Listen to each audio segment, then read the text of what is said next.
Bonjour Germain. Merci beaucoup de m'avoir accepté pour cette petite interview autour de la poésie que j'ai envisagé de faire depuis le marché de la poésie, mais je n'ai pas réussi. Bon, maintenant je suis dans ton atelier. Tu n'es pas seulement poète, tu es peintre et sculpteur aussi, non? Peintre, sculpteur, poète, oui. Et éditeur. Et j'écris des textes théoriques sur l'art. Ah, ça c'est une chose très importante aussi. Donc, je ne sais pas si c'est la poésie qui précède la peinture ou la peinture qui précède chez toi la poésie. Non, il n'y a rien qui précède. Il y a une espèce de mélange des deux. J'ai toujours peint, j'ai toujours écrit, pour ce qui me concerne. Alors après, c'est pas la même activité. La peinture est évidemment très, très physique, la sculpture est très physique. Et au fond, j'écris tous les jours, je peins tous les jours, pas à des heures fixes, ça ne m'intéresse pas. Je vais donner un exemple. Parfois je peins, j'observe les choses, et puis il y a un temps de latence. Il faut que ça sèche, il faut que quelque chose se passe, etc. Soit à ce moment-là, je pense complètement à ce que je fais dans la peinture, soit je m'en écarte et je me mets à écrire. Pas forcément sur la peinture que je fais, sur le monde qui m'environne, etc. Et c'est tout le temps comme ça, c'est un passage de l'un à l'autre, constamment, intercoupé de lectures philosophiques, poétiques, voilà. J'ai pas de linéarité. Ça, c'est important. C'est-à-dire que je ne vais pas d'un endroit à un autre. Donc, imaginons que j'ai une espèce de grande surface. Je bouge les choses sur cette surface. Et parfois, je cherche une chose que j'ai faite il y a 30 ans, 40 ans, et que je peux reprendre. Ben, je travaille la poésie de la même manière. J'ai des milliers de textes, j'ai des milliers de peintures, et parfois, je les reprends. Ça a l'air rapide, ce que je fais, ça a l'air comme ça... Parfois, ça met des années à être achevé, ou plutôt inachevé. J'aime pas l'idée de l'achèvement, mais on pourra y revenir. Et premier poème, ce que tu écris, c'était quelle année? Tu avais quel âge? Ça, c'est simple pour moi. Me souvenir de ça. Il s'avère que j'ai eu un terrible accident à l'âge de 14 ans et demi, qui m'a cloué pendant plus de 2 ans, couché, plein d'opérations, puis que je subis toujours aujourd'hui. Et à la sortie de cet accident, je me suis mis à peindre et à écrire. C'est comme si ça avait révélé en moi quelque chose face au monde. C'est-à-dire de faire une activité. Alors à l'époque, c'était assez naïf. Je peignais des choses sûrement pas très intéressantes, j'écrivais des choses pas très intéressantes. Mais je savais que ma vie se passerait là-dedans. Et donc je me suis mis à travailler à l'âge de 16 ans, 17 ans, comme un acharné, et la peinture et la poésie. Et j'ai même repris évidemment mes études à ce moment-là. Donc c'est né en même temps, c'est né, cet accident est fondateur, je dirais, des deux. La différence, c'est que je crois qu'il y a peut-être plus de violence dans ma poésie qu'il n'y en a dans ma peinture. Ou dans ma peinture, elle est moins visible, elle est plus latente. Il y a toujours la volonté, dans la peinture et dans la poésie, de ne pas tomber dans la narration intime, personnelle. C'est-à-dire que la poésie est une chose en soi, la peinture est une chose en soi. Donc je réfléchis beaucoup à cette chose en soi, à sa métrique, à sa mathématique, à sa structure, à son rapport au monde, à son rapport à l'histoire. Mais c'est pareil pour la poésie. Donc je lis de la poésie de temps très reculé. Je peux lire de la poésie persane, chinoise, voilà, française, anglaise, allemande, allemande beaucoup d'ailleurs. Et tout ça me nourrit et fait quelque chose où je dois trouver ma singularité, tant dans la peinture que dans la poésie. C'était quelle année, 16 ans, 17 ans, quand tu avais commencé? C'était les années... Mon accident, c'est 1964. Et je commence à peindre à partir du moment où je commence à peindre dans un lit et à écrire dans un lit. Donc 6 mois après. Voilà. Et premier poème publié et premier recueil publié, c'était quand? C'était quelle année? Ah, ça doit être dans les années 70. J'avais 20 ans et quelques. Je dois d'ailleurs, alors, j'avais publié ça dans la revue alsacienne de littérature, ou dans sa forme ancienne, enfin il me semble, donc qui existait à l'époque. Et j'ai d'ailleurs, dans ce sens-là, j'ai eu une lettre de Camille Claus, le peintre, qui me connaissait pas, mais qui m'avait félicité pour le poème. Ça fait beaucoup de bien quand on est jeune, qu'on ait un rapport comme ça. Et puis il y a eu Jean-Paul Clay, et je ne sais pas s'il s'en souvient, mais Jean-Paul Clay faisait lire les jeunes poètes dans une espèce de bistrot, taverne, dans le vieux Neudorf. Et nous lisions nos poèmes. Il n'y avait pas vraiment de public, hein, on était entre nous, mais c'était formidable. Et c'était formidable de le faire avec Jean-Paul Clay. Voilà. Mais c'est il y a longtemps. Et les auteurs, les poètes, les artistes qui t'ont marqué ou que tu inspires? Beaucoup. Beaucoup, donc je ne peux pas tous les citer. D'abord, je crois qu'on rencontre aussi, c'est la rencontre. Hein, il y a l'étude et il y a la rencontre. Alors en peinture, mais vraiment très très jeune, j'ai été fasciné assez vite par Nicolas de Staël, par Poliakov, par tous les peintres un peu abstraits français de cette époque. Très vite aussi par la grande peinture américaine, Rothko, Pollock, Clifford Steele, Motherwell, tous ces gens-là. Ça, c'était les points. Dans l'étude, et je me suis toujours tourné, je continue d'ailleurs de le faire, c'est la peinture ancienne. Par exemple, d'abord j'aime infiniment Rembrandt, j'aime énormément Goya. Mais si je vais plus loin, j'aime Grunewald. Je suis né à Colmar. Donc je suis quasiment né au pied du retable d'Issenheim que je vais voir chaque année. Ça m'a beaucoup aidé. Pour la couleur, pour les thématiques, etc. J'aime beaucoup Schongauer. J'ai fait un hommage à Schongauer il y a une dizaine d'années au cloître des Dominicains. J'aime sa gravure. J'aime aussi sa couleur. Donc j'aime beaucoup les primitifs allemands, les primitifs siennois. Donc tu vois, je pourrais te citer pendant des heures des gens. Après, il y a des vraies rencontres humaines, véritablement. J'ai rencontré assez jeune Olivier Debré, qui m'a accompagné, à qui je dois d'ailleurs une de mes premières grandes expos. Et Olivier Debré, on avait une vraie amitié. J'allais le voir à Paris, dans son atelier. Il connaissait mon atelier, pas ici, parce qu'il était ailleurs à l'époque.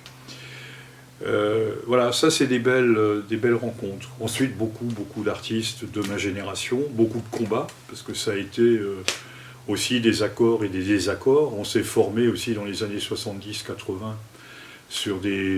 souvent sur ce que le marxisme avait encore laissé traîner. Hein. Donc on se battait pour un monde meilleur, on continue d'ailleurs, mais on avait des idées artistiques assez fortes, assez violentes. On a créé des groupes. Il y a eu le groupe Attitude à Strasbourg, qui est un groupe historique, hein, fin des années 70. Il y a eu le groupe du Faisan. Ça, c'est des choses vraiment qui ont constitué mon travail artistique. Donc je ne vais pas développer plus parce que c'est énorme. En poésie, c'est la même chose.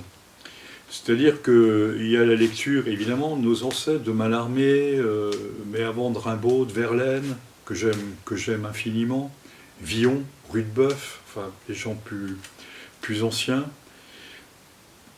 Beaucoup de choses qui n'ont pas forcément à voir avec la poésie, parce que, par exemple, j'avais trouvé un Kawafi, le grand poète grec, dans le Quatuor d'Alexandrie, de Laurence Durel. Donc la poésie, on la rencontre aussi dans d'autres lectures. Et ça, c'est une chose que j'ai toujours beaucoup aimé. Après, je me suis assez vite tourné vers la poésie expérimentale. Mais beaucoup de mes amis, comme Patrick Dubost ou Patrick Beurard-Valdois, même Julien Blaine, que j'ai assez bien connu, ce sont des gens qui m'ont intéressé, avec qui j'ai fait des chemins assez importants. Et je ne suis pas vraiment tombé dans la poésie sonore, même si j'ai pratiqué la poésie performance ou la poésie action longtemps. Je l'ai fait aussi avec un acolyte qui s'appelle Jean-François Robic. Peut-être aussi ce qui m'a fondé, c'est Bernard Wargaftik. Ça, c'est sûrement le grand poète. Une longue amitié. Je l'ai publié aussi, on a fait des livres ensemble. Et Bernard est un des premiers aussi à avoir lu mes poèmes et me dire ça tu peux faire, ça tu peux pas faire. Et en m'expliquant pourquoi. Et c'était une leçon de poésie, mais fabuleuse. Donc oui, beaucoup de travail, beaucoup de rencontres, et les lectures, ça continue, et le travail, ça continue. Je crois que ça ne s'arrête pas. Comment tu écris et comment tu peins? J'écris tout le temps. J'ai des calepins tout le temps sur moi. Donc je suis dans le train, je me balade en voiture. Parfois je m'arrête en voiture pour noter quelque chose qui me... Alors j'arrête pas n'importe comment, hein, mais je m'arrête. Oui, j'écris comme ça. C'est-à-dire, je prends énormément de notes. J'ai le sentiment d'ailleurs que depuis une vingtaine d'années, c'est comme si la poésie, comme si le langage coulait tout le temps, tout le temps, tout le temps. Donc les choses viennent. Alors ça ne veut pas dire qu'elles viennent bien. Ce que je note n'est pas forcément dans la bonne forme, dans le bon rythme, dans le bon souffle. Mais en tout cas, c'est la base du travail. À partir de là, je peux reprendre le poème, je peux retravailler, je peux le construire, etc. Et c'est pareil, c'est un temps long. Hein, Oui, c'est un temps long. Ça, c'est ma manière de travailler en poésie. Ensuite, j'ai beaucoup de notes que je prends par rapport à la peinture. C'est-à-dire souvent dans l'atelier, je note une chose sur la couleur, sur le déplacement, sur la trace, sur l'attente, sur le séchage, sur... bon, je dirais même le climat. Et ces notes-là peuvent parfois inséminer ma poésie. On m'a souvent dit d'ailleurs que ma poésie était très visuelle. Hein, Donc oui, je pense que là, il y a une corrélation entre la peinture et la poésie. Après, la peinture, c'est un espace, c'est long. C'est-à-dire que moi, je fabrique mes châssis parce que j'ai besoin de l'espace que je me fabrique. Je fabrique mes sculptures. Quand je les peins, on voit d'ailleurs un objet comme ça. Je suis obligé de mettre en œuvre des choses souvent assez énormes. Par exemple, cette pièce qui est derrière nous, elle fait 3,60 m sur 2,80 m. Donc, ou 2,60 m. Donc il y a une mise en œuvre assez longue. Il faut travailler par couches, il y a une espèce de précision du travail qui est nécessaire. J'ai pas de projet figé, c'est-à-dire que je pars surtout pas avec une idée en disant que la toile doit être ça, surtout pas. J'ai plutôt un processus poïétique, hein, où le faire est important, c'est-à-dire où je modifie les choses en fonction de comment je suis interpellé par la peinture, mais comment je suis interpellé par le poème. C'est eux qui me parlent. Et donc je modifie les choses en fonction de ce que je vois, etc. Je vais donner un petit exemple sur la manière dont je travaille. Je travaille beaucoup au sol, je travaille redressé, et parfois je relève une pièce et je la prends, je la pose au hasard, sur une peinture ou quelque part. Et je continue mon travail que je suis en train de faire. Puis brusquement, mon regard se porte sur l'endroit où j'ai déposé une pièce en cours, sur une autre pièce, peut-être déjà peinte ou en cours aussi. Et ça crée des chocs. Ça crée des... Et où je me dis, tiens, là, il y a quelque chose de potentiellement utilisable, faisable, transformable, etc. Donc c'est beaucoup une pratique du choc, une pratique du hasard, mais d'un hasard reconnu, revendiqué, et puis de choix. De toute façon, vivre, c'est ça, hein. On fait des choix à chaque seconde. Je peux aller à gauche, je peux aller à droite. Il faut que je décide tout le temps. Ben, la peinture, la poésie, c'est de la décision continue. Et sur tes travaux, tes poèmes, tes peintures, tes sculptures, tu travailles après ou tu laisses tels qu'ils sont?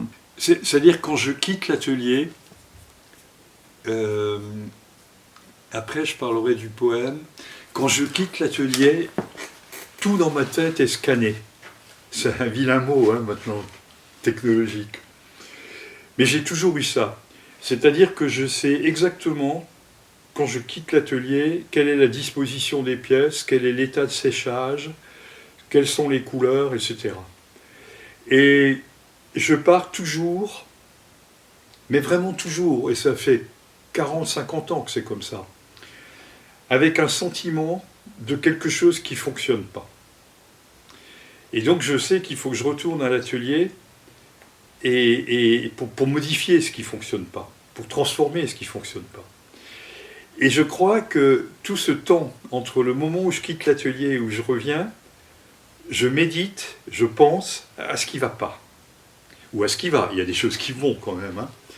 Et donc c'est un travail d'immersion continue. Sûrement assez difficile à vivre d'ailleurs pour mon entourage. Parce que c'est... Voilà. Et la poésie, c'est la même chose. Enfin, poésie, parfois ça me fait rire, mais... Par exemple, j'écris un texte. Je le retravaille le lendemain, je le retravaille le surlendemain, etc. Et puis, quand je pense qu'il est dans un état, ça peut être un texte de 40 pages, de 50 pages, ça dépend. Je le laisse. Parfois, je l'oublie. Enfin, je crois l'oublier. Et un mois après, je sais qu'il est là, ce texte, qu'il faut que je m'en occupe. J'y reviens.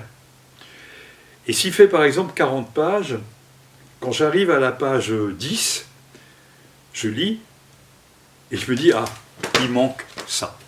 Et donc, j'ajoute. Et je le retrouve, ce que je viens d'ajouter, à la page suivante. Donc en fait, le poème, il est totalement en moi. Alors évidemment, il y a des choses qui se modifient, qui se transforment. En fait, ça, Réa, c'est mon travail à peu près continu, depuis des années. J'ai toujours, à côté de mes grandes toiles, de mes petites toiles, j'ai toujours des livres, ce que j'appelle des livres d'artistes.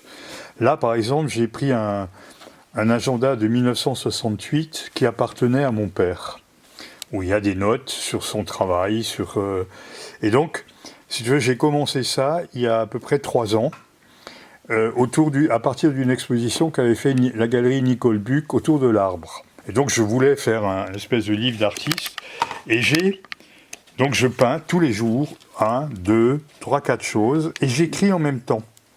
Dans le livre. Mais en fait, ça met parfois des années. Là, on est en 2023, c'était il y a 3 ans, donc je continue. Et le texte qui naît, par exemple, les hélices hérissées de l'hiver lancent leur morsure vers un printemps qui ne viendra plus. C'est des petits textes qui arrivent au fur et à mesure que je peins. Il dessine sa cage en observant les arbres à travers la fenêtre. L'impatience le gagne. Arbre, viande, chair, arbre, bête, dimanche de fatigue.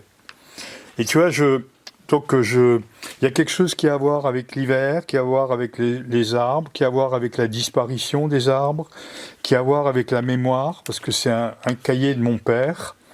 Et le texte naît comme ça. Et ça fera un livre.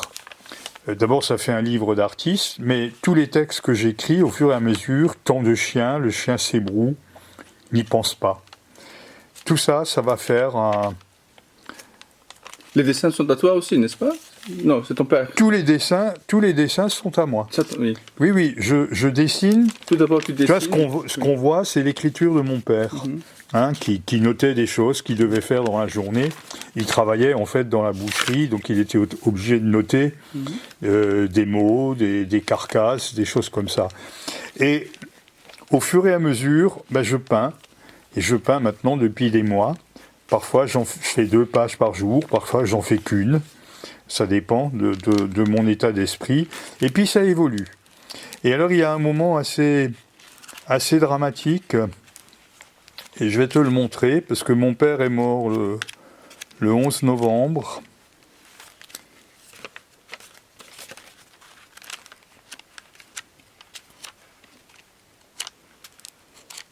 Et le 11 novembre, j'ai une page noire, quasiment, dans le livre. C'est vraiment en mémoire de lui. Et là, je suis en train de le finir. Donc le texte doit encore arriver. Parfois, il est déjà là. Parfois, il arrive. Et voilà, c'est un livre qui se finit. Et qui fait partie de ce que j'appelle mes livres d'artiste. Génial. Et je vis comme ça. Du coup, d'ailleurs, les choses ordinaires, ça m'embête terriblement. Hein. Le quotidien m'embête terriblement. Là où je suis bien, c'est-à-dire là où je vis vraiment, c'est dans l'atelier et au moment où j'écris. C'est un moment d'amour. Alors il faut parler de l'amour aussi, parce que, c'est-à-dire l'amour de la peinture, l'amour de la poésie, n'est pas loin pour moi de l'amour de l'être aimé. Il faut qu'on ait la même attention. C'est la même chose. Et donc il faut faire cohabiter tout ça. C'est un formidable travail, je trouve. On a beaucoup de chance. Et qu'est-ce que tu penses de la poésie actuelle francophone? Ben, je pense de tout un pan de la poésie, beaucoup de bien, et de tout un autre pan, sûrement beaucoup de mal. Alors, commençons par ce que je trouve pas terrible. Je trouve qu'il y a toute une poésie qui se complaît dans une description facile. J'allais dire dans les petits oiseaux, les arbres, la nature, enfin, etc. Ça ne veut pas dire qu'on ne peut pas parler de la nature, hein, évidemment. Évidemment. On l'a vu dans la poésie. Très grands l'ont montré. Donc c'est pas ce que je dis. Mais je trouve qu'il y a une facilité parfois et une manière de redire les choses qui ont déjà été dites. Donc ça, c'est une poésie qui m'ennuie assez. Et je la rencontre. Je la rencontre parce que, comme éditeur, on m'envoie des manuscrits. Comme lecteur de poésie gourmand, j'en achète énormément. Donc j'en lis. Je suis abonné à plusieurs revues. Donc je la vois. Après, il y a une poésie. Il y a des poésies. D'abord, il n'y a pas qu'une poésie. Il y a des formes poétiques qui sont extrêmement différentes. Je ne suis pas à la recherche d'une forme poétique qui me satisferait. C'est-à-dire, elle peut être classique, elle peut toujours être structurée. Il y a des gens qui continuent d'écrire en alexandrin ou en demi-alexandrin, et c'est tout à fait de notre époque. Il y en a qui sont plus dans la poésie expérimentale. Je continue de beaucoup apprécier Patrick Beurat-Valdois, avec qui je partage une grande amitié et dont l'écriture est assez incroyable dans l'analyse, dans son rapport à l'histoire, dans la fabrication de l'histoire, dans les paradoxes qu'il provoque. Ça m'intéresse. J'aime beaucoup une poésie de combat, comme le mène Claude Bert, par exemple. J'aime beaucoup la poésie de l'intime, de ce qui est avant les mots, ce qui caractérise Claudine Boilly, avec qui j'ai la chance de vivre au quotidien. Donc voilà, c'est-à-dire j'aime énormément de choses multiples, et ce qui m'intéresse, et ça comme éditeur parfois je le rencontre, par exemple récemment, il y a eu une belle aventure avec Odile Fix, qui est une magnifique plasticienne et qui est une formidable poète, que je connaissais comme plasticienne, que je ne connaissais pas comme poète. Et ça, c'est une belle rencontre. C'est une écriture singulière, c'est une écriture qui parle aussi de la nature, mais qui parle de la nature dans une immersion, hein, dans une concentration, dans quelque chose d'exigeant. Ça, c'est la poésie qui m'intéresse, je dirais. C'est ces poésies-là. Donc elles sont multiples. Elles sont... Là, je publie un livre d'un poète qui est au fond très musical, qui est Julien Marclan. Et c'est une découverte aussi pour moi. Il construit ses poèmes presque de manière chaotique, mais un chaos organisé. Et ça m'intéresse. Je souris parce que je crois qu'il faut continuer d'être tout le temps attentif et tout le temps découvrir. Mais aussi, quand ça ne va pas, il faut le dire gentiment, il faut dire, voilà, le dire peut-être pour aider le poète. Ou... J'ai évoqué Bernard Wagafik. Bernard Wagafik m'a aidé quand j'étais jeune poète. Il m'a aidé, il m'a construit. Il m'a aidé à me construire. Donc peut-être à l'âge que j'ai, de temps en temps, je fais ça aussi quand j'ai des manuscrits. Et je sais que j'ai parfois demandé des réécritures, et on a fini par publier, et le ou la poète m'a remercié de l'attitude que j'avais. Alors que ça pourrait être inquiétant, a priori. Ben non, ça s'est formidablement bien passé. Et si on parle de la poésie et la peinture, nous sommes en Alsace. Est-ce qu'on peut faire une différence, par exemple, la poésie et la peinture en Alsace et dans les autres régions de la France? Donc, est-ce que tu sens un type de privilège, par exemple, étant restant, comme on dit, ici? Moi, je crois que de toute façon, alors restons en France pour le moment, la poésie a peu d'espace quand même. Il y a beaucoup de petits éditeurs qui font exister la poésie, heureusement. Au marché de la poésie, il y a plus de 300 éditeurs. Petits. Mais ces petits sont grands. Et ces petits éditent des grands poètes. Moi, j'ai créé les lieux-dits à cause de ça, parce que je trouvais que mes amis poètes, ou même moi-même, on n'avait pas d'espace de publication. Donc, moi, j'ai créé ça un peu comme ça. Et je l'ai fait avec le premier livre qu'on a fait, c'est avec le poète Jacques Gourmand. Et ça a été un formidable livre qui s'appelle Signe de vie, avec là en l'occurrence des gravures à moi. Pas de poésie, juste la poésie de Jacques. Oui, je trouve qu'elle n'a pas beaucoup d'espace, on ne la voit pas à la télé, très rarement, ou alors dans des conditions, je trouve, assez douteuses. Il y a pas mal de revues qui font un boulot considérable, il y en a beaucoup, hein, et qui découvrent aussi plein de poètes, donc il faut aller voir là. En Alsace, il y a de grands poètes. Il y a de grands poètes. Moi, j'ai une grande admiration pour Jean-Paul Clay. Mais j'ai lu aussi beaucoup de mes aînés, comme Roland Reutenauer, que je trouve un excellent poète, mais il y en a plein d'autres. J'ai publié Anne-Marie Soulier, qui malheureusement est décédée, qui était une très grande poète. Est-ce que c'est bien différent dans les autres régions ? Je ne suis pas sûr. Il y a peut-être une chose particulière ici, c'est la langue. C'est-à-dire qu'on est quand même sur 3 langues. Sur l'allemand, l'alsacien, le français, ce que certains ont appelé la triphonie. Et je crois que ça constitue aussi, pas tous les poètes, un certain nombre de poètes, mais ça les constitue à partir de ces 3 langues. Moi, mon rapport, par exemple, à la poésie allemande, je pense à Paul Celan, par exemple, évidemment à Hölderlin, mais à Paul Celan, il y a quelque chose de la langue allemande qui parfois passe dans ma propre poésie. Donc il y a quelque chose de spécifique, mais on pourrait le dire de la région de Limoges, on pourrait le dire du Sud, enfin il y a une chair, il y a une intonation.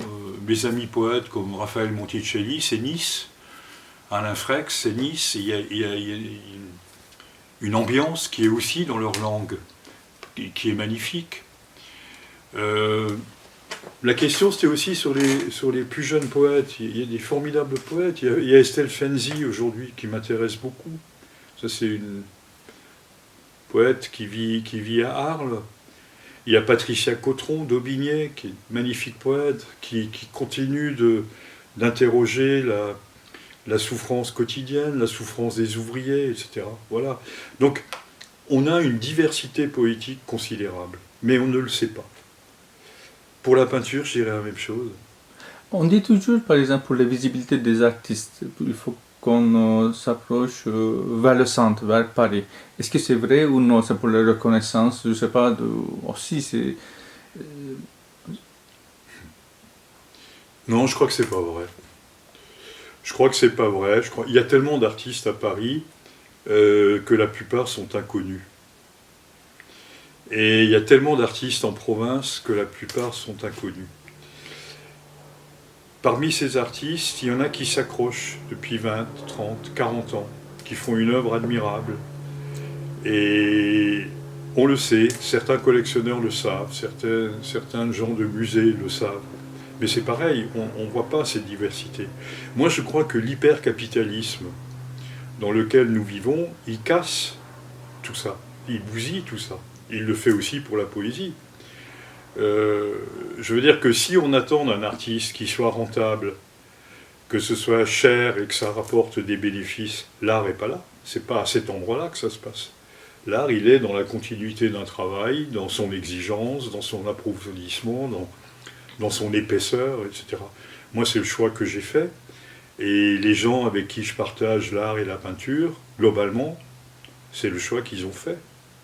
Et il y a des centaines d'artistes en France magnifiques, oui, qu'on oublie assez régulièrement. Alors on les ressort de temps en temps, on les voit, etc. Mais c'est un vrai problème, ça. Et je mets ça sur le dos du capitalisme. De l'autre côté, est-ce qu'on peut dire la technologie d'aujourd'hui qui nous aide pour la visibilité aussi, ça veut dire l'Internet, les réseaux sociaux, par exemple? Oui, je sais que c'est des... Moi, je pratique pas très ça. Je suis pas très bon pour ça. J'ai heureusement la chance d'avoir des galeristes ou des gens qui s'occupent de ça pour moi. Donc oui, je suis assez reconnaissant à ça. Je crois que c'est important. Mais j'ai une méfiance quand même, parce que je crois que le flux des images est tel. Vous voyez, par exemple, restons sur la poésie. Vous avez des sites poétiques qui, pendant le Covid ou pour la guerre en Ukraine, etc., disent, bon, écrivez des poèmes pour l'Ukraine, par exemple. Et donc vous avez une espèce d'avalanche de poèmes. Alors c'est très bien, peut-être c'est très bien d'écrire sur l'Ukraine, peut-être c'est très bien d'écrire sa rage ou son cri et de le dire. Le problème, c'est que ça passe très vite, parce que ça c'est noyé dans une espèce de flux extrêmement rapide. Et là encore, moi je suis pour un ralentissement, c'est-à-dire que ce que je voudrais, c'est qu'on médite ce qu'on peut entendre comme poésie, ce qu'on peut voir comme poésie, ce qu'on peut dire comme poésie, pour qu'elle ait une plus grande existence. C'est pareil pour la peinture. Hein. Ça coule toutes les œuvres. Oui, je vais revenir là-dessus. Je trouve qu'il faut se méfier de la vitesse, du flux trop important des images. C'est aussi une type de consommation. Dans la peinture que je fais, je vais rester là-dessus, demande un ralentissement. C'est-à-dire que les gens aujourd'hui, ils regardent les images comme ils voient passer un train à une vitesse très importante. Donc ils n'ont pas le temps de la voir, ils n'ont pas le temps de l'analyser, ils n'ont pas le temps de la comprendre. Et la peinture, c'est précisément la lenteur. Et beaucoup ne savent plus lire la peinture, parce qu'on ne leur a pas appris. C'est-à-dire rester devant la peinture 5 minutes, 10 minutes, cligner des yeux, ne pas cligner des yeux, la fouiller, creuser sa texture, voir comment c'est fait, essayer de comprendre le sujet, la thématique, etc. Ça prend un temps infini. Mais ce temps infini, c'est du plaisir. Même quand c'est douloureux ce qu'on regarde. C'est du plaisir parce qu'on commence à comprendre le monde face au monde, le monde de la peinture face au monde du réel. Et ça, je trouve que il faut le redire aux gens. Moi, je le dis avec une certaine véhémence. C'est-à-dire qu'il faut arrêter de penser que tout se tient dans le flux rapide des images. C'est pas vrai. Ça n'est pas vrai. Il faut le ralentissement, il faut la méditation, il faut la contemplation, il faut un arrêt sur image pour essayer de comprendre comment fonctionne le monde. Et d'ailleurs, je pourrais même dire que si les gens faisaient un arrêt, disons d'une semaine parfois, sur les infos, et qui reviennent la semaine suivante à l'information comme ils la pratiquaient avant, ils se rendraient peut-être compte que quasiment rien n'a changé. Bien sûr, il y a une catastrophe nouvelle. Bien sûr, il y a des discours politiques différents, ou les mêmes, ou redondants, etc. Mais c'est-à-dire qu'ils auraient vu que pendant ce temps-là où ils se sont absentés, ils se sont enrichis d'autres choses, et le monde à l'extérieur, il n'a pas beaucoup bougé. Et donc je suis assez quelqu'un qui pense qu'il faut toujours bouger le monde intérieur. D'abord le monde intérieur. Ça veut dire qu'en fait, la technologie peut nous aider, mais de l'autre côté, il peut nous pousser pour consommation aussi. Ça veut dire on consomme, on passe, on a consommé, on a mis une cœur, une like, je sais pas. Mais de l'autre côté, on peut s'arrêter aussi, on Oui. peut revenir aussi. Par exemple, on m'avait demandé pour qui tu écris les poèmes. Je dis peut-être il n'est pas encore né. Donc je laisse. Peut-être un jour quelqu'un reviendra ou dans ce sens-là. Mais je te comprends très bien. Oui, mais je comprends bien ce que dit. Je suis d'accord d'ailleurs. Mais ça montre bien que le monde intérieur doit être fort. Hein, si dans le flux des images, je m'arrête sur une image parce que ça m'intéresse, ou je m'arrête sur un poème parce que ça m'apprend, ça me dit des choses, c'est que mon monde intérieur est déjà bien construit. Je crois que ça va de pair. Qu'est-ce que tu penses de la traduction? Ça, c'est un thème difficile. Hein. Moi, je ne suis pas un spécialiste. J'ai essayé de traduire de l'allemand vers le français, du français vers l'allemand. Et en fait, je me rends compte que je ne suis pas fait pour ça. Même mes propres poèmes. Je parle assez bien allemand quand même. Et j'y arrive pas. J'arrive pas à retrouver le rythme que j'ai dans ma poésie. Je suis toujours étonné par mes amis traducteurs et poètes, la plupart, qui arrivent à traduire et à rendre compte du monde du poète, en l'occurrence étranger. J'ai un exemple qui concerne Paul Celan. De Paul Celan, je crois que j'ai pratiqué 4 traducteurs. Je pense à Martine Broda, André Dubouchet, Philippe Lacoue-Labarthe, et un 4e. Et quand je lis le poème en allemand de Celan, et que je lis les 4 versions de chaque interprète, c'est pas le même poème. Mais pourtant, c'est le même poème. C'est-à-dire que ce qui est assez extraordinaire, ça n'est pas dit complètement dans les mêmes termes chaque fois, mais la langue de Celan, le souffle de Celan, le côté haletant de Celan, il est là. Donc c'est des bons traducteurs. Hein, c'est-à-dire que si ça passe dans la traduction, si on comprend ça, alors moi je ne peux pas le vérifier pour le chinois, malheureusement je ne peux pas le vérifier pour le turc, mais si ça passe, c'est formidable.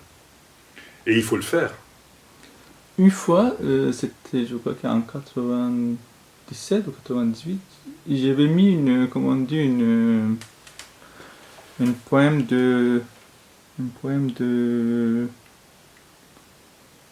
d'Aragon avec les 4 ou 5 traductions en turc différentes, y compris j'ai ajouté encore une autre traduction totalement différente. En disant que, en fait, nous sommes ici dans la sociologie de la poésie. Pourquoi? Parce que on voit comment un lecteur lit un poème, en fait. Avec cette traduction-là, on voit cette différence-là. Et chaque lecteur aussi, en français, quand on lit le même texte, probablement il y a ça, mais on n'a pas une preuve. Mais je dis, c'est la preuve ici. C'est dans ce sens-là. Mais je suis d'accord avec ça, c'est bien ça. Mais ça veut dire aussi que, parce que Aragon est un très grand poète, que ça c'est possible. C'est-à-dire que on ne l'a pas cité jusqu'à présent, Aragon, mais c'est un énorme poète. Et la langue d'Aragon permet l'interprétation. Parce que lui déjà interprète la langue et s'interprète en lui. C'est-à-dire qu'il y a une tellement de possibilités dans la lecture du poème d'Aragon que dans la traduction, ces possibilités sont présentes. Voilà. Et ça, je crois que c'est extrêmement important. C'est pour ça qu'il faut partir de super poètes, quoi.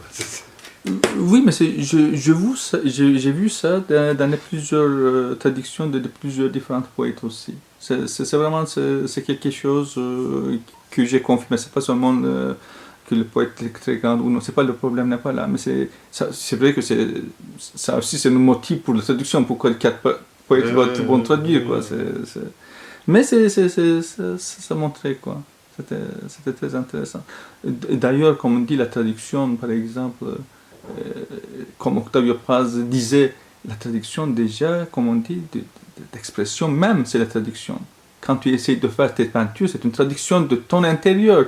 Les poèmes, Je dis, c'est comme on dit une fois, nous sommes, comme on dit, désespérés des mots, parce qu'on essaye de nous exprimer, et cette expression doit être comprise par notre interlocuteur comme on a envisagé. Il n'y a pas de vérification, et parfois, comme on utilise les mêmes mots, et on croit qu'on s'entend bien. Mais lui, il met une autre chose dans ce mot-là. C'est comme disait Claudine au fait, comme réservoir de mots. Bon, le mot qui vient là, dans ce qu'on dit, c'est interprétation. Oui. C'est-à-dire la musique, c'est pareil. Il y a une partition, oui. Il y a 3 interprètes, c'est la même musique. C'est pas la même écoute. Ce qu'on entend n'est pas la même chose. Pourtant, c'est la même musique. Parfois, c'est un peu plus long, parfois, c'est un peu plus lent, parfois, c'est... Voilà. Mais le cœur y est, quoi. Il y a une espèce de cœur autour duquel bat un rythme, un souffle, et c'est ça qui compte. Interprétation. Si on vient, comme dit, ton casquette d'éditeur, quand tu as commencé, comment il s'appelle, si tu peux nous un petit peu en parler, oui. Bah, l'aventure commence en 1994 avec ce premier livre avec Jacques Gourmain. Très vite après avec Bernard Bagaftic, Henri Maccheroni. Et après, alors au départ, c'était surtout une maison d'édition consacrée aux livres de bibliophilie. Hein, c'était des livres rares, c'était des livres à peu d'exemplaires, souvent avec de la gravure, etc. Toute la maison d'édition, d'ailleurs, a gardé ce côté art plastique, poésie, toujours. Il y a plein de collections aujourd'hui qui jouent sur des œuvres et sur le poème. Beaucoup. Jamais d'illustration. Ça, je me méfie. Ce que je veux, c'est qu'il y ait une autonomie des deux et qu'il y ait des échos. Pas que le poème illustre la peinture, que la peinture illustre le poème.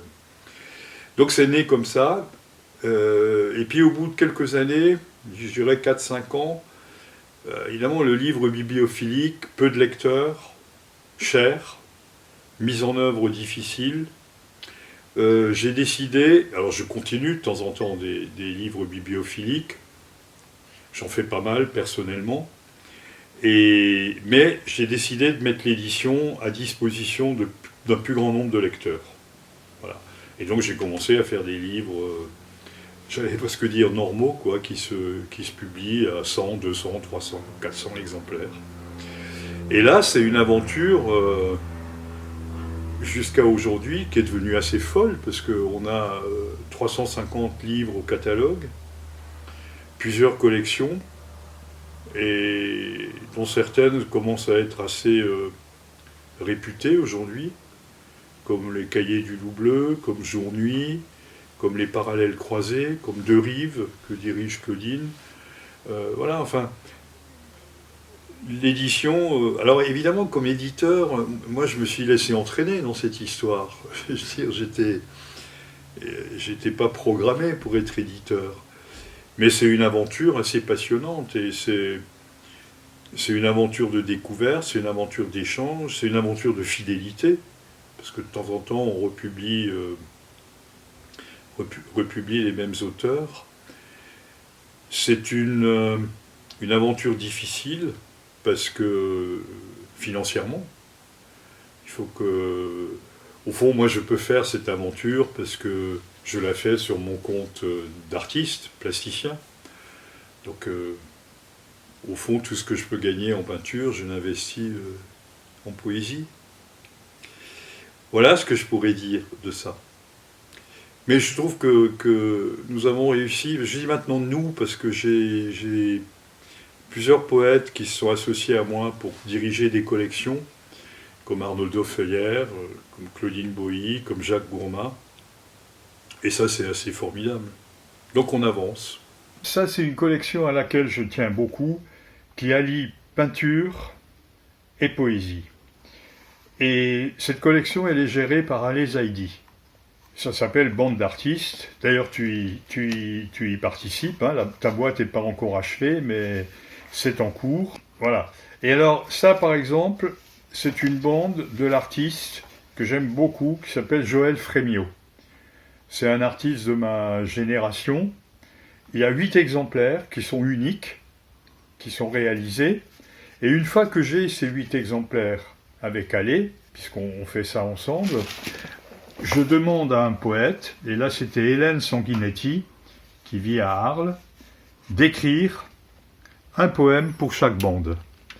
Et donc il y a 8 poèmes, il y a 8 bandes, il y a 8 boîtes. La boîte se présente comme ça, c'est-à-dire il y a le nom du peintre, le nom de la poète, le numéro de la boîte, voilà. Et ça c'est une collection, on est maintenant à une centaine de boîtes réalisées. On a une centaine de duos, poètes, peinture. C'est extraordinaire, c'est une 800 poèmes et 800 Voilà. visuels. Et il y aura une anthologie avec tout ça, tous ces poètes. Génial. Et en fait, c'est une espèce d'anthologie de l'état des lieux de la peinture en France, en Belgique ou en Allemagne, parce qu'il y a aussi des artistes allemands qui y participent. C'est un projet qu'on a commencé il y a, je ne vais pas dire de bêtises, en 14, je crois, 2014. Donc c'est un projet à long terme qui devrait se finir maintenant. Ce que je veux avec Allais, c'est montrer des expositions de tout ça dans les années qui viennent. Voilà. Et j'y tiens beaucoup à ça parce que ça c'est vraiment quelque chose. Il y a des poètes très connus, il y a des poètes pas connus, il y a des peintres très connus, il y a des peintres pas connus. Ils sont toujours de qualité, ils sont sur des terrains très différents. C'est une manière de lutter contre les clans poétiques et picturaux, et de dire qu'il y a une espèce de grande fraternité par l'écriture, par la peinture, par le dessin, qui se fait. Et on va y croiser des grands noms, et on va y croiser aussi des gens, tiens, qui sait, d'où ça vient, etc. Je peux t'en montrer une autre, Bien si sûr. tu veux. Oh, voilà, un autre artiste un peu historique. Ça, c'est Pascal Mahou. C'est pareil, là, je te montre des gens de ma génération. Pascal est un peintre qui a beaucoup travaillé avec la Galerie 30, qui était historiquement très connue. Et on a Virginie Poitrasson, qui est une poète plus jeune, qui est aujourd'hui assez réputée, qui intervient beaucoup, mais récemment à la Maison de la Poésie. Donc, voilà un duo qui s'est fait, toujours 8 bandes, toujours ce petit cartel qui dit qui fait quoi, hein, c'est-à-dire que qu'est-ce que c'est que... Ouais. Voilà. Ça fait partie de tous les projets de l'Eliodie. Ouais. Voilà. Il y en a beaucoup, hein. Ah oui. Il y en a beaucoup, beaucoup. Et j'aimerais bien parler aussi au propos du marché de la poésie où on s'est rencontrés d'ailleurs. Pour la dernière édition ou en général, qu'est-ce que tu en penses? Est-ce que tu peux parler un peu, parce que tu as participé à plusieurs éditions, je suppose, depuis des années, donc si tu peux nous parler un petit peu, parce qu'il y a une partie aussi qui concerne. D'ailleurs, c'est à Paris, je te réinterviewer les mêmes questions déjà aussi. Oui, oui. Ouais, moi, je trouve qu'il faut se battre, hein, et ils se battent, l'équipe du marché de la poésie se bat pour que ça continue. C'est jamais gagné, manifestement, chaque année. Donc, il faut les soutenir, il faut les aider absolument. Je trouve que c'est... alors évidemment, il y a des festivals, hein, il y a Sète, il y a eu l'Odève, il y a des choses qui existent en province aussi. Mais c'est quand même un moment assez privilégié, assez court, hein, quand même, c'est 4 jours, où on peut rencontrer toute la poésie qui se fait aujourd'hui. Franchement. Et les gens qui vont voir le marché, qui vont voir les éditeurs, ils peuvent faire des rencontres formidables. On y croise aussi tous les poètes. Ils sont tous là. Pas seulement français, hein, étrangers, canadiens, tchèques, croates, enfin bon, énormément. Donc, non, je trouve que c'est un formidable moment. Moi, j'y vais avec ma maison d'édition, j'y amortis les frais, parce que c'est évidemment beaucoup beaucoup de travail, beaucoup de frais. Et c'est une manière de se faire connaître. De toute façon, on ne s'enrichit pas avec la poésie. Hein. C'est quelqu'un qui décide d'être éditeur de poésie parce qu'il voudrait gagner sa vie. Je crois qu'il vaut mieux qu'il fasse autre chose. Hein. Et c'est une passion. Tous les gens qui sont là-bas, c'est des passionnés. Et chacun, là j'ai été très bavard, mais je pense que chaque éditeur, chaque poète, chaque peintre, il parle de ce qu'il aime, de ce qu'il fait, de comment il le fait, etc. Avec son monde à lui, mais un monde à chaque fois particulier, singulier, et puis qui enrichit les autres, à chaque fois. À chaque fois. Est-ce que la poésie, ou en général l'art, est un besoin, une nécessité pour les autres, pour les gens? Oui, moi je trouve que... Alors, dans cette question, il y a une dimension philosophique, je trouve, fondamentale. Parce qu'on dit souvent, mais à quoi ça sert la poésie? Est-ce que c'est un truc de délectation, etc. Non, je crois que la poésie, c'est plus que ça. Ça donne une image du monde. Ça donne une chair au monde. Ça donne une profondeur du monde qui ne ressemble pas à la manière dont on nous donne le monde à voir. Dans les infos, dans les écrits normaux, dans la presse, etc. Tout ça est utile. Mais je crois que la poésie, elle fait un pas de côté. Pour pas simplement être didactique, pour pas juste expliquer. C'est-à-dire pour passer cet état du monde vers autre chose. J'ai envie de le dire vers une hauteur, vers une élévation, vers quelque chose qui est fondamental pour chacun. Est-ce que c'est différent de la philosophie? La poésie, elle n'essaye pas de faire une théorie. Il y a des philosophies qui ne font pas de théorie. Si c'est la sagesse, la poésie est dans cette sagesse-là. La poésie est dans ce cri-là, c'est-à-dire de dire regarde le monde qu'on te donne, regarde ce que j'en fais. Regarde ce que je te permets de faire avec ce monde-là. Moi, je vis la poésie comme ça. C'est-à-dire que ce qui m'intéresse, c'est quand on lit un de mes textes, ou quand je lis un de mes textes, ou quand on lit le texte de quelqu'un d'autre, c'est de se dire à la fin, qu'est-ce qui a changé en moi? Qu'est-ce qui a changé en moi? Mais c'est pareil pour tout l'art. Morceau de musique, qu'est-ce qui a changé en moi après l'écoute de Mozart, ou d'un contemporain, ou de Varèse, ou de Cage, ou de Phil Glass? Qu'est-ce qui a changé en moi? Voilà. Et si on peut répondre à cette question-là, c'est si on peut sentir qu'on a mobilisé quelque chose de différent de ce qu'est le monde dans sa trivialité, dans sa vulgarité, ben là, je crois qu'on a gagné quelque chose. Mais ça, il faut le partager. Hein. C'est bien de le faire par la technologie, donc je ne la refuse pas du tout. Hein.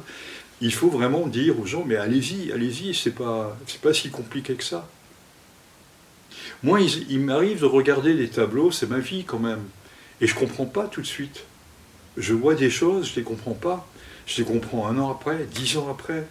Et je me dis, oh, j'avais pas vu ça. Donc, ça peut travailler à très long terme. Il faut que ça travaille à très long terme. Il faut que ça fortifie à très long terme. C'est ça la poésie. C'est ça la peinture. C'est quand tu es marié avec une autre poète. Donc, c'est pas toujours le cas en fait. Comment ça se passe, une couple d'artistes? Je vais poser les mêmes questions à elle aussi. C'est assez formidable quand chacun respecte le travail de l'autre, c'est-à-dire l'observe, le commente. C'est vrai qu'avec Colin Bowie, nous avons une relation assez incroyable parce que nous ne parlons pas que de poésie, mais quand même beaucoup de poésie. Et nous parlons de la poésie que nous faisons, de la poésie qui se fait, nous parlons de la peinture, mais nous parlons beaucoup du monde. de la catastrophe, enfin de ce qui est, de ce qui nous attend, de ce qui nous désespère, etc. Et peut-être qu'on se reconstitue de temps en temps pour pas sombrer. Parce que franchement, c'est dur le monde. C'est très dur. Donc ouais, c'est une très belle aventure. Mais c'est une aventure où chacun doit garder sa singularité. Et c'est pour ça qu'il faut beaucoup parler. Je crois que c'est ce qu'on fait. Alors, je vais dire deux, trois extraits Dans la paroi de verre, qui a été publié en 2021, et dont je dis que je l'ai écrit dans un confinement dans le confinement. Je crois qu'on peut comprendre. Éboulement. Vide où rien ne se fait, ni forme ni pensée. Un désert est encore davantage. Une ligne de plomb où te maintenir, tête sous la ligne où te noyer. Les bulles que tu vois comme l'art qui reste, comme l'art qui respire, débordent la ligne, toujours. Trajectoire noire du ciel, vide, tourbillonnant, moins vide pourtant, comme si le vin lui donnait de l'épaisseur. L'air comme plomb traverse soudain les corps. L'air cisaille la vie, arrive un monde nouveau. Ange heurté à la vitesse brutale comme blanc épaissi de neige, flocon du regard où l'ombre du jour défaille. Plomb sur neige qui brûle, qui appuie sur l'azur, l'oral ultime du soleil, au hasard du temps, des routes, des chemins, des cognements. Rêve de verre jaillit à la fronde des ténèbres, ruse de terre à la pince de tes lèvres, observer, attendre, araignée vive, attendre, observer. Plus tard, recroquevillé dans la poussière arachnéenne. Un poème que j'ai appelé Nos batailles et que j'ai dédicacé à Jean de Brenne, pour Jean de Brenne, grand poète, et avec qui on a mené beaucoup de combats en 40 ans. Combats poétiques et plastiques. Que sont? Oublier les batailles. Juste le corps qui longe un chemin dans les saisons qui ne se répète pas. Nous berçons encore quelques encolis rouges et bleus, fleurs à l'âme de feu dans l'histoire si ancienne.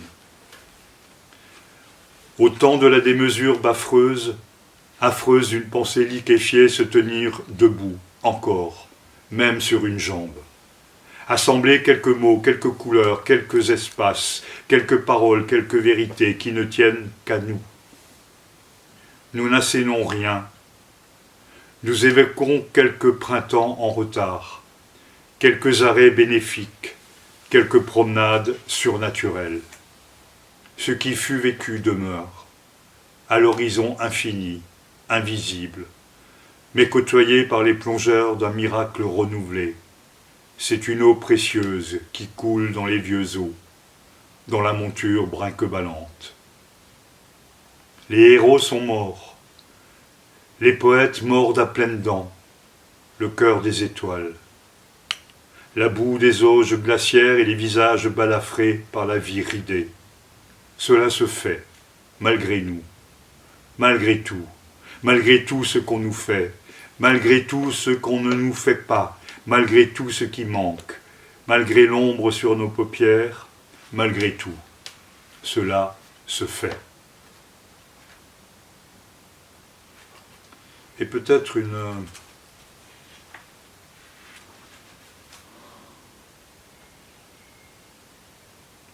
Oui, je vais lire ça, qui concerne évidemment les guerres, les troubles, les choses dont on est parfois à distance et qui nous accablent.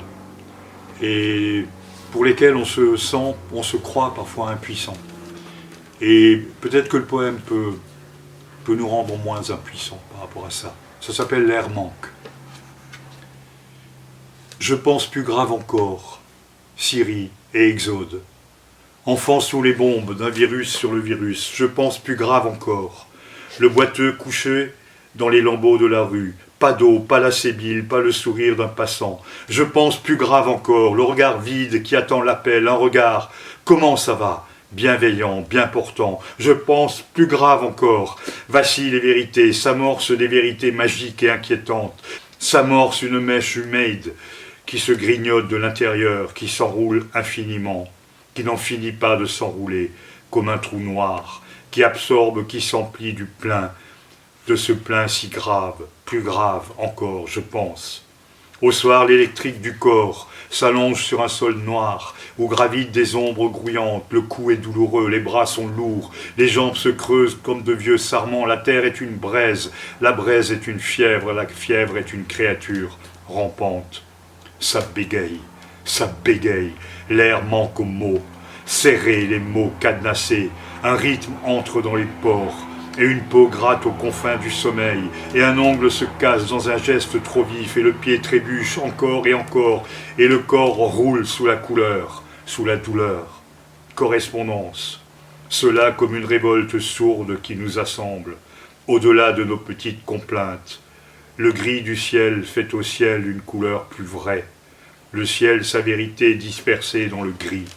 Le froid s'emmitoufle dans ma chair, il équilibre le dedans et le dehors. La pluie s'est insinuée d'un autre côté. La vitre, goutte vitrifiée, dans un cœur trop lourd. Au sortir de la torpeur, un vacillement d'ivresse, une peur caressée par l'oubli, les places basculent dans le recueillement, s'inversent dans un silence, et gardent les lignes droites, rapides, comme un dessin décomposé. Super. Voilà. Merci beaucoup. Merci.